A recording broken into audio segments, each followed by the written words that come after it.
नमस्कार, astro science में आप सभी का बहुत बहुत स्वागत है। मैं हूं आपके साथ अंजलि और मेरे साथ हैं एस्ट्रो साइंटिस्ट गुरुदेव जीडी वशिष्ठ जी। सर, आपका बहुत बहुत स्वागत है। माता रानी खुशियां दे, सुख दे। अगर आपके घर में पारिवारिक शांति नहीं है, घर में लोगों के आपस में रिश्ते अच्छे नहीं हैं, पारिवारिक सदस्यों में हमेशा मतभेद होता है, लोग एक दूसरे से उखड़े उखड़े रहते हो, हर बात में विवाद होता हो और आप अपने घर में सुख शांति चाहते हैं, तो बने रहें हमारे साथ, क्योंकि आपके घरेलू कलेश का कारण और निवारण लेकर हमारे साथ हैं आपके अपने एस्ट्रो साइंटिस्ट गुरुदेव जीडी वशिष्ठ जी। गुरुदेव से जानेंगे घरेलू अशांति क्यों होती है और किस खास उपाय से घर में सुख शांति का वास होगा। आज का एपिसोड बहुत ही खास है क्योंकि आपके पारिवारिक कलेश को गुरुदेव जड़ से उखाड़ देंगे। तो गुरुदेव, आज के अपने शो की शुरुआत करते हैं। सबसे पहले क्योंकि हमने पारिवारिक कलेश की बात की, अगर पति पत्नी के बीच की बात करें तो अक्सर कई घरों में ये देखने को मिलता है कि पति पत्नी के बीच में कलह होती है। हम कई बार ऐसा सुनते भी हैं। कुछ पति पत्नी ऐसे भी होते हैं कि झगड़ा और कलह इतनी ज़्यादा बढ़ जाती है कि नौबत हाथापाई मारपीट तक आ जाती है। तो क्या पति पत्नी के बीच झगड़ा होने के पीछे किसी तरीके का गृह दोष भी होता है? क्या होता है ये गृह दोष और इसका निवारण क्या है? जन्म कुंडली का 7वां और 12वां घर, ये डायरेक्ट पति पत्नी के साथ संबंधित होता है। 12वां घर मियाँ बीवी के मिलन का होता है और 7वां मन से बंधन बांधने का होता है, जिसे हम शादी बोलते हैं। जी, ठीक है। जब इन घरों के अंदर कोई भी खराब ग्रह बैठने लगते हैं और वो जो बैठे हुए ग्रह है इस घरों के अंदर, वो जब अशुभ होते हैं तो मियाँ बीवी में कला होती है, लेकिन अलग नहीं होते। लड़ाई झगड़ा मार पिटाई ये सब कुछ होता है और बहुत बहुत दिन तक अपने ही घर में रहते हुए अलग अलग रहते हैं। तो ये जन्म कुंडली के 7वें और 12वें घर के कारण होता है। इसके अंदर अगर 7वें 12वें और तीसरे घर के अंदर खास तौर पे कोई अशुभ ग्रह बैठा हुआ हो तो मियाँ बीवी का लड़ाई झगड़े के बाद में तलाक भी होता है। ये चीज़ इसीलिए हमारे संस्कारों के अंदर जो हमें हमारे दादी नानी परनानी के पास से जो एक संस्कार मिले कि गृहिणियों को सुबह सुबह नहा धो करके मंदिर ज़रूर जाना चाहिए। अब वो मंदिर जाएंगी तो खाली हाथ तो जाएंगी नहीं, और कुछ ना कुछ फूल फल मिठाई, ना घर पे ही बनाई हुई कोई मिठाई, ये लेकर के जब वो मंदिर जाती हैं तो 12वें घर की अशुभता को ये खत्म करने में सबसे उपयोगी एनर्जी बनाती है। ठीक है। सारा खेल एनर्जीज का है जी, ऑरा का है। तो हमें वो बदलना होता है अगर हमारा खराब हो। तो वो मंदिर जाने से 7वां घर और 12वां घर ये शुद्ध होता है। तो मीठा जो होता है किसी भी प्रकार का, चाहे वो मिश्री हो, पतासे हो, बर्फी हो, लड्डू हो, कुछ भी हो, उसके अंदर मंगल होता है और शादीशुदा जिंदगी के लिए मंगल को खास तौर पे देखा जाता है। और मंगल खराब हो तो घर में क्लेश के चांसेस बहुत ज़्यादा होते हैं। तो इसीलिए मंदिरों के अंदर जितनी चीज़ें चढ़ाई जाती है, आप देखिए कड़वी नहीं होती, सारी की सारी मीठी होती हैं। तो वो जब हम मीठी बना के चढ़ाते हैं तो उससे शादीशुदा ज़िंदगी के क्लेश खत्म होते हैं। दूसरा मियाँ बीवी के बीच में लड़ाई का कारण जो सबसे बड़ा है, और वो क्या है, एक की बात दूसरे को समझ ना आए, एक की बात दूसरे को बुरी लगे, समझाने लगो तो इरिटेशन पैदा हो जाए और लड़ाई का रूप ले ले। ये किस लिए होता है? ये होता है अपने अंदर ऑक्सीजन की कमी के कारण। ऑक्सीजन की कमी के कारण याददाश्त की कमी, और याददाश्त की कमी के कारण सामने अपने जीवन साथी की रोज़मर्रा की बातों को भूल जाना कि इसको क्या अच्छा लगता है क्या बुरा लगता है, ये भूल करके हर वक्त वही बात करना जो तुम्हारी नेचर में है और जो कि सामने वाले को बुरी लगती है। तो ये दूसरा कारण होता है शादीशुदा ज़िंदगी के अंदर लड़ाई का।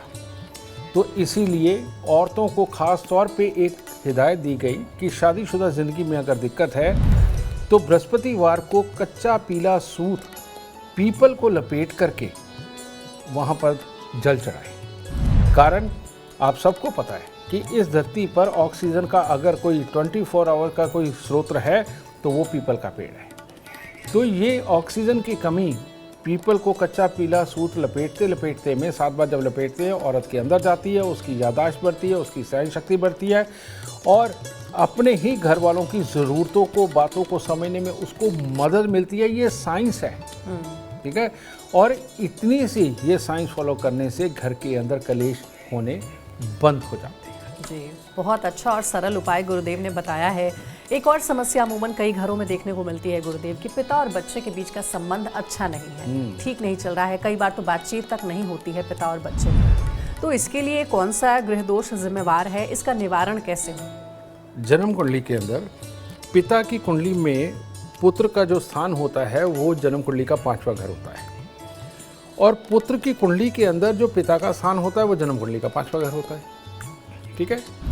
अगर पिता की कुंडली के अंदर जन्म कुंडली के 5वें घर के अंदर पापी ग्रह शनि, राहु, केतु को बोलते हैं, शुक्र को भी बोलते हैं, लेकिन यहाँ शनि, राहु, केतु आ रहे हैं। ये कोई भी ग्रह एक भी अगर इनमें से विराजमान है यहाँ पर, तो पिता की ही अपने पुत्र के साथ नहीं बनेगी। पिता हर वक्त अपने बच्चे को समझाने की फिराक में रहेगा, जिससे कि बच्चा दुखी होगा। और अगर बेटे की जन्म कुंडली के 5वें घर के अंदर शनि, राहु, केतु में से कोई एक या दो हों, तो बेटा ही ऐसा उदंडी होगा कि उसको अपने पिता का समझाया हुआ अच्छा ही नहीं लगेगा, और वो हमेशा अपने पिता के विचारों के खिलाफ ही जाएगा, और जो पिता समझाएंगे वो खास तौर पे नहीं करेगा। तो ये जो एक योग बनता है, आप देखिए कि जो भी बच्चे शराब पीते हैं, पब में जाते हैं, माँ बाप की नहीं सुनते, अपने दोस्तों के साथ मस्त रहते हैं, उनकी 2 ड्रेस बड़ी खास होती हैं। एक होती है काली और नीली, यानी कि नेवी ब्लू कलर और ब्लैक कलर, उनको बहुत पसंद होता है। और दूसरी ड्रेस होती है मल्टी कलर, यानी कि टी शर्ट या पैंट भी ऐसी कि जिसके अंदर कई कलर हो। ये जो कई कलर वाले हैं, जिनको ये कपड़े पसंद आते हैं, बेटा उनका केतु खराब 5वें घर के अंदर होता है। और जिसको ब्लैक कलर ज़्यादा पसंद है उसका शनि होता है, और जिसको ब्लू कलर ज़्यादा पसंद होता है उसका राहु 5वें घर में होता है। कितना आसान है जांचना।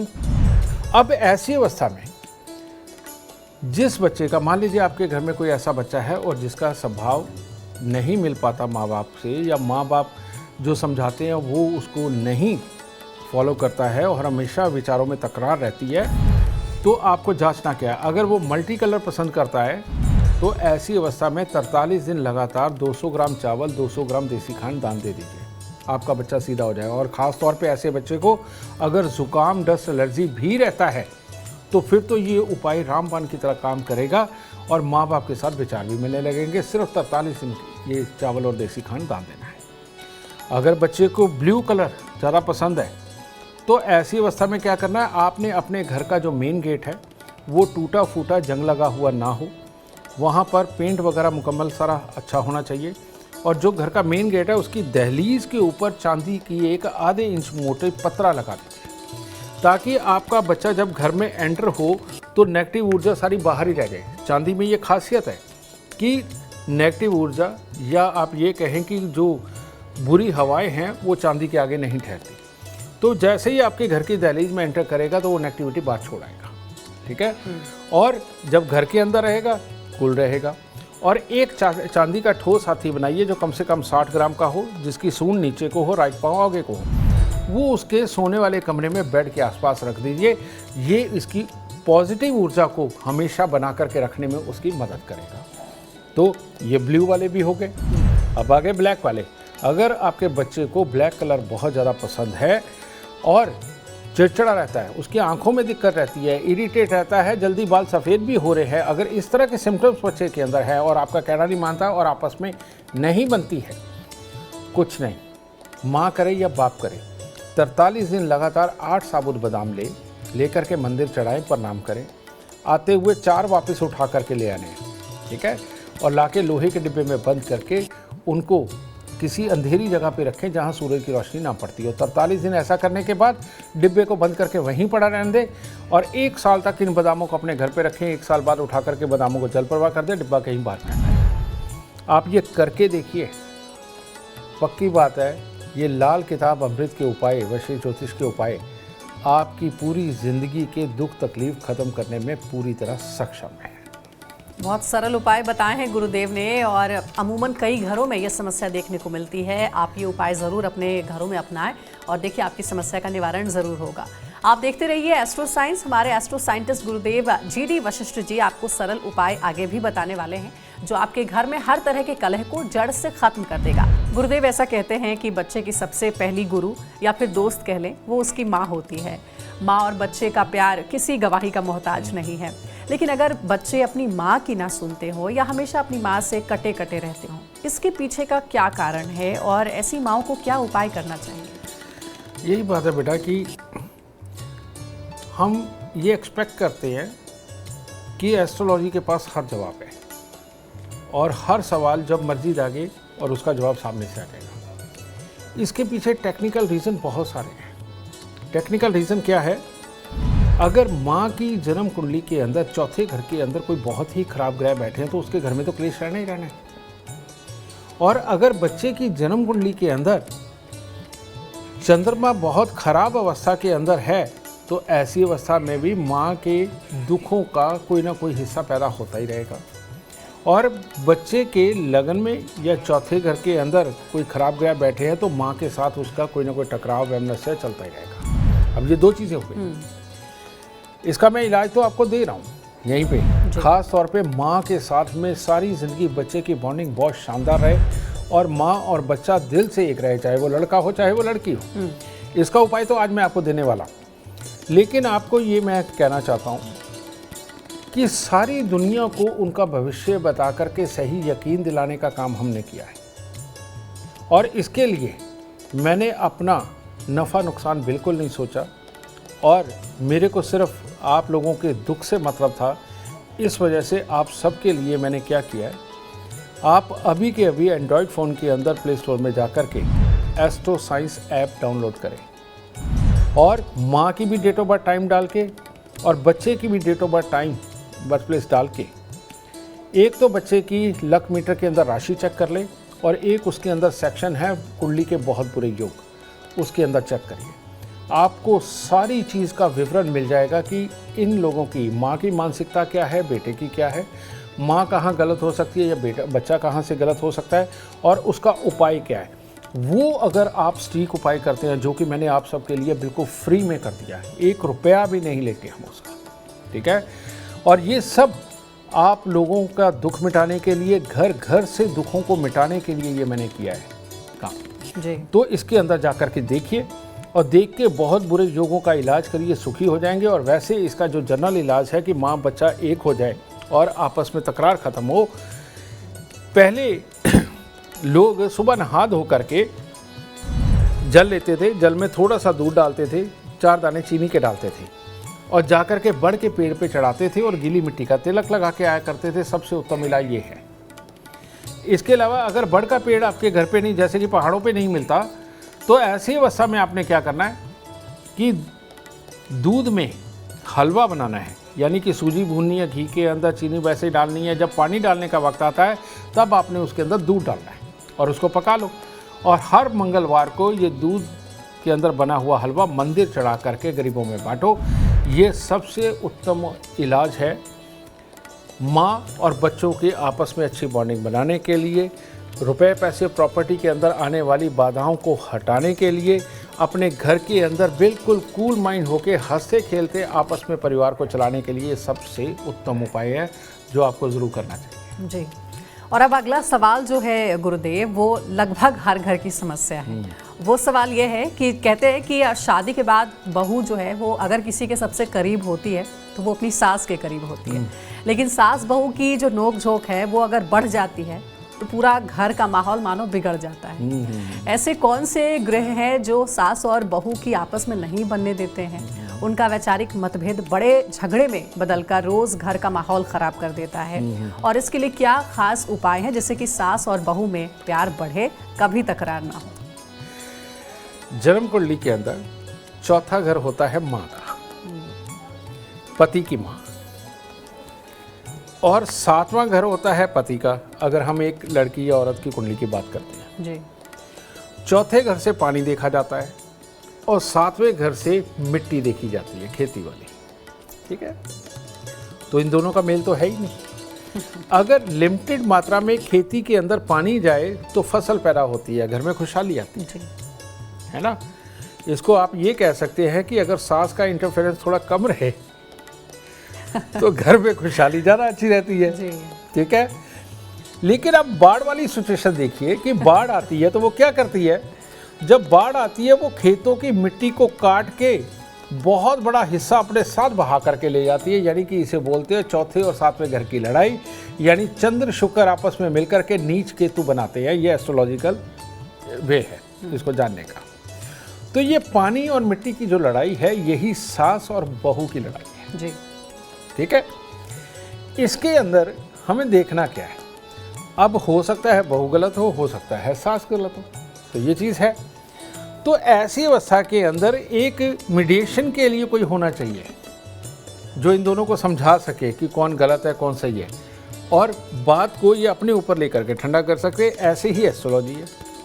कहते हैं दो दुश्मन ग्रह अगर आपस में मिल रहे हैं तो बीच में एक ग्रह ऐसा बैठा दीजिए जो इसका भी मित्र हो इसका भी मित्र हो, तो ये लड़ाई बंद हो जाती है।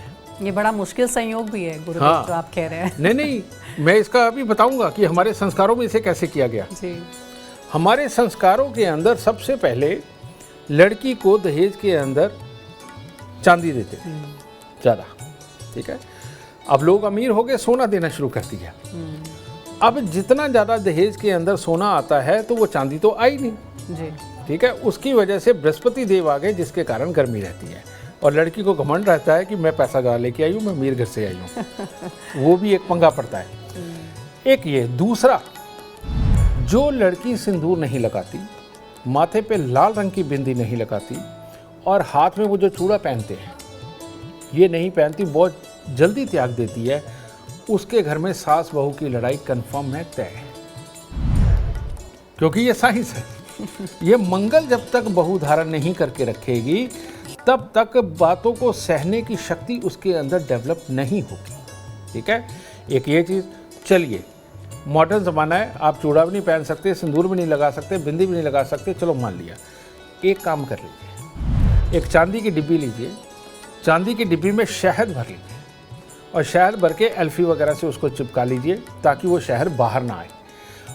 जिस भी घर में सास बहू की लड़ाई होती है, अगर सास और बहू को ये दोनों को एक एक डिब्बी रखवा दी जाए, यानी कि मंगल इन दोनों के बीच में स्थापित कर दिया जाए, तो इनका मन अपने आप नरम होकर के एक दूसरे की बात को समझने लगेगा और कलेश खत्म हो जाएगा। सब साइंस है, लेकिन ये आम लोगों को पता नहीं कि ये साइंस है। वो इसको अलौकिक चीज़ें समझते हैं, अलौकिक नहीं है, ये साइंस है। और जो मैं साइंस आपको बता रहा हूँ ये भी एक तरह की आपकी किस्मत की ये मेडिसिन है। खा के देखिए, सास बहू के कलेश खत्म हो जाएंगे। देखिए, गुरुदेव ने आपकी सबसे बड़ी समस्या का निवारण बता दिया है। बहुत ही सरल उपाय है, ज़रूर अपने अपने घरों में इसे इस्तेमाल करें। दादा दादी या फिर नाना नानी अपने पोते पोतियों से बहुत करीब होते हैं। वो कहते हैं ना कि धन से ज़्यादा ब्याज प्यारा होता है, वैसे ही बच्चों के बच्चों से दादा दादी को बेहद लगाव होता है। लेकिन बच्चे अगर अपने दादा दादी की इज्जत नहीं करते या उनके साथ रहना पसंद नहीं करते, तो इसके पीछे कारण और निवारण क्या है, गुरुदेव से हम जानेंगे। दादा दादी यानी बीच में दो पीढ़ी तक का फर्क है, माता पिता और उसके बाद दादा दादी। ये किन बच्चों की अपने दादा दादी के साथ नहीं बनती, मैं वो बताने जा रहा हूँ। ये साइंस है। ये भी जिन बच्चों की इम्यूनिटी कमज़ोर होती है, बहुत जल्दी उनको ज़ुकाम, डस्ट एलर्जी, खांसी ये लग जाती है ना, इन लोगों का बृहस्पति खराब होता है। या जिनके घरों के अंदर सांस, टीबी या पैरालाइज का बीज है, कहने का मतलब खानदान के अंदर किसी को रहा है, इन लोगों के भी दादा दादी के साथ बनने में दिक्कत आती है। इसके पीछे का रीज़न होता है बृहस्पति और राहु, ठीक है। राहु है धुआं, बृहस्पति है प्योर ऑक्सीजन। जब हमारे शरीर के अंदर पूरी तरह से ऑक्सीजन ना जाने की एक प्रक्रिया बन जाती है, जो कि इंटरनल कमी की वजह से होता है, उसकी वजह से हमारी इम्यूनिटी डाउन होती है, ठीक है। और बच्चे की याददाश्त कमज़ोर होती है, और बच्चा जो कोई उनको लंबा समझाना, लेक्चर्स देने वाली पोजीशन में आए, बच्चे के अंदर ईगो आ जाती है कि मैं इसकी बात क्यों सुनूं। समझे?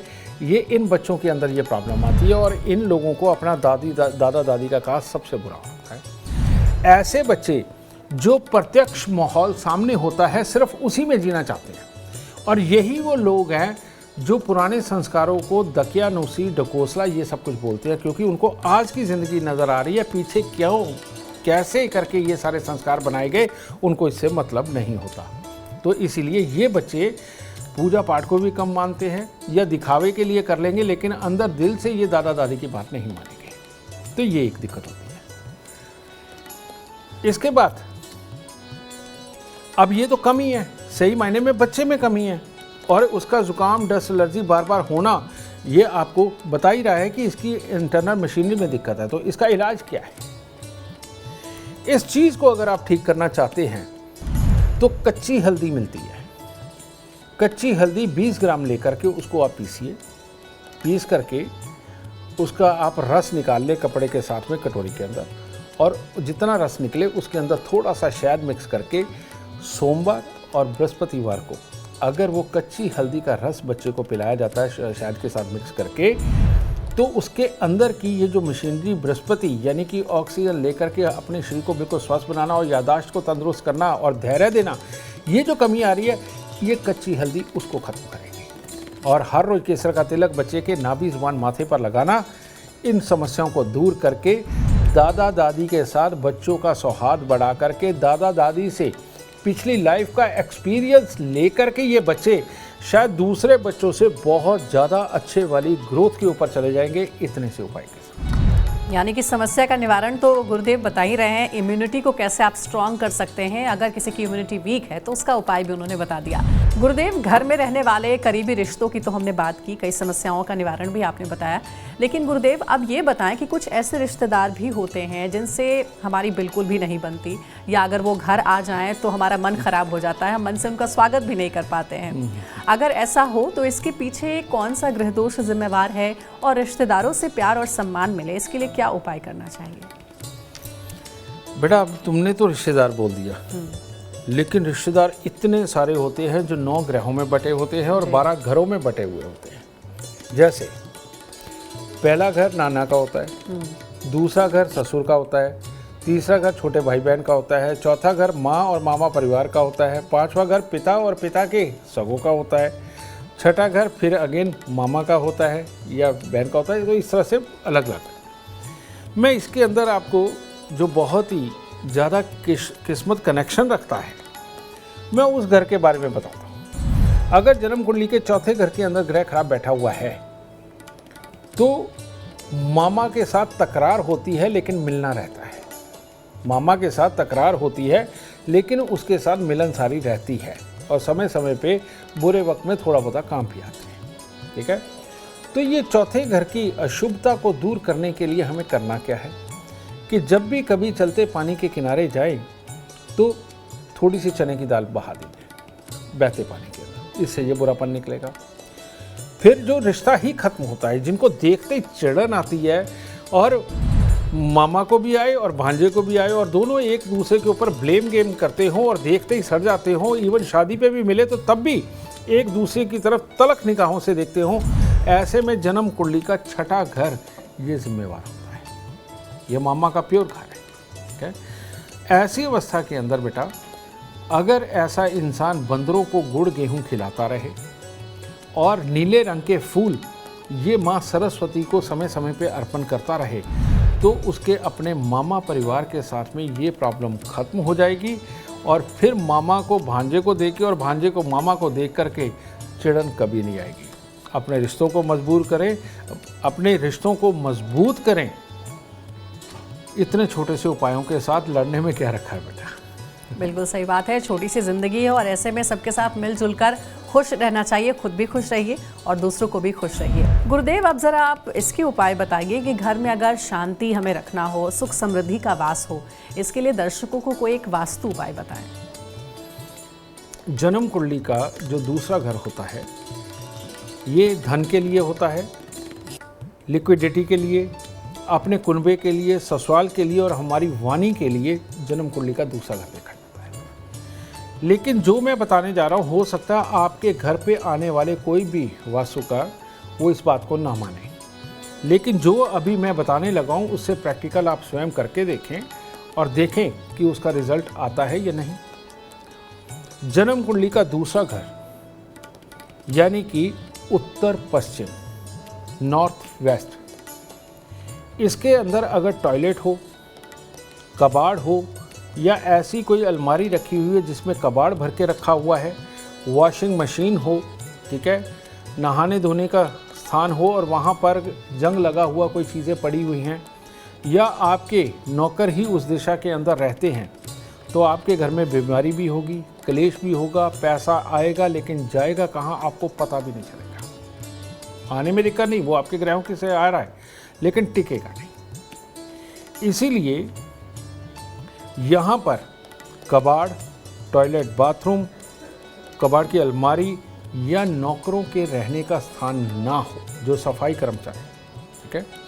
अगर ये आप यहाँ से नॉर्थ वेस्ट से शिफ्ट करते हैं तो आपको बहुत बड़े लाभ होने वाले हैं। दूसरे घर के अंदर राहु खराब होता है, इसका मैंने इलाज बताया। दूसरे घर के अंदर सूर्य भी खराब होता है। दूसरे घर के अंदर सूर्य हो तो कहते जर जोरू ज़मीन का झगड़ा पड़ेगा ही पड़ेगा और पैसे फंसेंगे, प्रॉपर्टी फंसेगी, ये होगा। तो इसका मतलब क्या, आपके घर के नॉर्थ वेस्ट के अंदर किचन है। अगर नॉर्थ वेस्ट के अंदर किचन रही, वहाँ चूल्हा जलता रहा, तो जर जोरू ज़मीन का झगड़ा पड़ेगा, पैसा आएगा, आप प्रॉपर्टी पे लगाएंगे, उसके डॉक्यूमेंट में प्रॉब्लम निकल आए, बीच में आदमी प्रॉब्लम कर दे, कुछ भी कर दे, उसमें दिखते रहेंगी और बीवी बीमार रहेगी, आपस में क्लेश रहेगा और जिसको पैसा दे दोगे वो वापस नहीं मिलेगा। तो इसीलिए नॉर्थ वेस्ट के अंदर ना किचन, ना टॉयलेट, ना बाथरूम, ना कबाड़ वाली अलमारी, ये बिल्कुल नहीं होनी चाहिए। इसको हटा के देखिए, आपके मैक्सिमम दुख यहीं से खत्म होने शुरू होते हैं। घर में हमेशा सुख शांति का वास हो और परिवार में एकता बनी रहे। गुरुदेव, इसके लिए क्या कोई खास उपाय है या फिर कोई खास वस्तु जो कि घर में रखी जाए? ये एक बार में ही एक ही उपाय देकर के इस चीज़ को ठीक कर दिया जाए, ऐसा हो ही नहीं सकता। रोज़ हमारे टीवी चैनल पे अलग अलग ज्योतिष शास्त्री इस तरह के रोज़ उपाय देते हैं, लेकिन आप सबने भी आजमा के देखा होगा ये संभव है ही नहीं। लेकिन एक बात सत्य है कि जिस घर के अंदर पापी ग्रहों को सदा खुश रखा जाता है, किसको पापी ग्रह कौन से? शुक्र, शनि, राहु, केतु, ये धन देने वाले ग्रह हैं। शुभ ग्रह जो है धन नहीं देते, अशुभ ग्रह ही धन देते हैं। अगर हम इनके जानवरों को खुश रखें तो हमें ये अकल ज़रूर आ जाएगी कि किस बात पे लड़ना है, किस बात पे नहीं लड़ना। क्योंकि लड़ना भी ज़रूरी होता है, कई बार हक की बात होती है, कई बार सामने से गलत हो रहा होता है, उसका जवाब देना भी ज़रूरी होता है। ठीक है, उससे नहीं बचना, लेकिन बेमतलब की बातों से बचना ज़रूरी है, जिसके कारण घर में सुख शांति बनी रहे। तो आज आप सबको आपके घर में रुपया पैसा आए, आपके बच्चे तरक्की करें, आपके आइडियाज़ सक्सेस हों, मियाँ बीवी का रिश्ता परफेक्ट रहे और घर के अंदर किसी चीज़ की कमी ना हो, उसका मैं उपाय देने जा रहा हूँ। और वो उपाय क्या है? वही हमारे दादी नानी के समय का उपाय। वो क्या? वो खाने से पहले 3 ग्रास निकालते थे, एक गाय का, एक कुत्ते का, एक कौवे का। तो ऐसे में आज के ज़माने में आपके बच्चे नहीं मान रहे, कोई बात नहीं, लेकिन घर की गृहिणी को क्या चाहिए? आज जब घर का खाना बनने लगा है सुबह के वक्त में, वो जो पहली रोटी तवे के ऊपर डाली है ना, उसको पका के उसको अलग रख दें और सबको खाना पीना खिलाए, सबको ऑफिस भेजे, स्कूल भेजे, और उसके बाद वो एक रोटी को आधी तोड़ के गाय को दे दे, आधी कुत्ते को डाल दे और आधी छोटा छोटा चूरा करके कौवों के लिए डाल दे। जो गृहिणी ये वाला उपाय रोज नहीं भूलेगी, आप इसी 1 साल के अंदर देखिएगा, घर के अंदर पति के सुख को वाच करके देखिए, बच्चों के सुख को वाच करके देखिए, पैसे के सुख को वाच करके देखिए, और जो लोग तुम्हारे को पहले साथ नहीं देते थे और तुम्हारी बात को अहमियत नहीं देते थे, किस तरह से वो चल चल के आपको आकर के अहमियत देने लग जाएंगे। ये आप करके देखिए। ये लाल किताब का अमृतमयी इलाज है और ये करने से आज की डेट में लाखों करोड़ों घर सुखी हो चुके हैं और आपको जल्दी सुखी हो जाना चाहिए ये उपाय करके। तो गुरुदेव के उपाय आप आजमा कर देखें, देखना कैसे घर से आपके कलह, कष्ट और परेशानियां कोसों दूर भाग जाएंगी। उम्मीद करते हैं आपको आज का विषय पसंद आया होगा। कल आपके सामने लेकर आएंगे एक और विषय जो आपकी कॉम्प्लिकेटेड लाइफ को बना देगा आसान और खुशियों से भरपूर। अगर आप हमारे गुरुदेव से मिलना चाहते हैं या पर्सनली बात करना चाहते हैं तो हमें आप कॉल करें 9999905222 पर। फिलहाल समय हो गया है आपसे इजाजत लेने का। आप बने रहे हमारे साथ और हमारे एस्ट्रो साइंटिस्ट गुरुदेव GD वशिष्ठ जी के साथ। देखना ना भूले एस्ट्रो साइंस रोजाना सुबह 8 बजे। नमस्कार।